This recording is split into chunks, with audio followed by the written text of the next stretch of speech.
ನಮಸ್ಕಾರ ವೀಕ್ಷಕರೇ, ಪ್ರಾಪರ್ಟೀಸ್ ಇನ್ ನಾಗರಬಾವಿ ಯೂಟ್ಯೂಬ್ ಚಾನಲ್ಗೆ ಇವತ್ತು ನಮ್ಮ ಸುಮುಖ ಕನ್ಸ್ಟ್ರಕ್ಷನ್ ವತಿಯಿಂದ ಒಂದು ವಿಡಿಯೋ ಮಾಡ್ತಾಯಿದ್ದೀನಿ. ಸೊ ನೀವೇನು ನೋಡ್ತಾ ಇದ್ದೀರಿ, ಇಲ್ಲಿ ಕಿಚನ್ ಕೌಂಟರ್ ಟಾಪ್ ಮೇಲೆ ಒಂದು 3 ಇಂಚು ಎಸ್ ಕಟಿಂಗ್ ಹಾಕ್ಸಿದ್ದೀವಿ. ಏನಕ್ಕೆ ಅಂದರೆ ಇಲ್ಲಿ ಏನಾದರೂ ನೀರು ಬಿದ್ದಿದ್ದು ಕೆಳಗಡೆ ವುಡ್ಡನ್ನು ವರ್ಕ್ ಮಾಡಿಸಿದ್ರೆ ಅದರೊಳಗೆ ಇಳಿಬಾರ್ದು.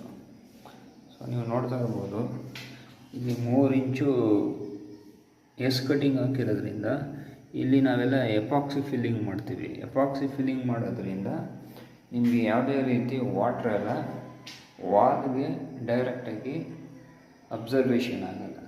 ಸೊ ಆವಾಗ ನಿಮಗೆ ಕೆಳಗಡೆ ಏನು ವುಡನ್ ಕ್ಯಾಬಿನೆಟ್ ಮಾಡಿಸಿರ್ತೀರ ಅದೆಲ್ಲ ನಿಮಗೆ ಯಾವುದೇ ರೀತಿ ಸಮಸ್ಯೆ ಆಗಲ್ಲ. ಸೊ ಯಾರೇ ಕನ್ಸ್ಟ್ರಕ್ಷನ್ ಮಾಡ್ತಿದ್ರು ಕಿಚನಲ್ಲಿ ಈ ಥರ ಮಾಡಿಸ್ಕೊಳ್ಳಿ. 3 ಇಂಚು ಅಥವಾ 4 ಇಂಚು ಎಸ್ ಕಟಿಂಗ್ ಹಾಕ್ಸ್ಕೊಳ್ಳಿ.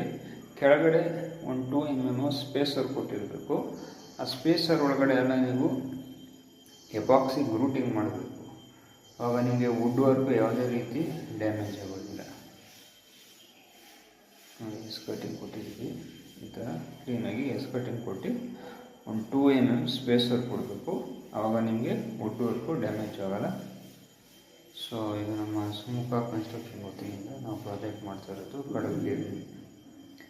ಹೀಗೆ ನಮ್ಮ ವಿಡಿಯೋಗಳನ್ನ ಲೈಕ್ ಮಾಡಿ, ಶೇರ್ ಮಾಡಿ ಹಾಗೂ ನಮ್ಮ ಚಾನಲ್ಗೆ ಅತಿ ಹೆಚ್ಚು ಸಂಖ್ಯೆಯಲ್ಲಿ ಸಬ್ಸ್ಕ್ರೈಬ್ ಮಾಡಿ. ಧನ್ಯವಾದಗಳು.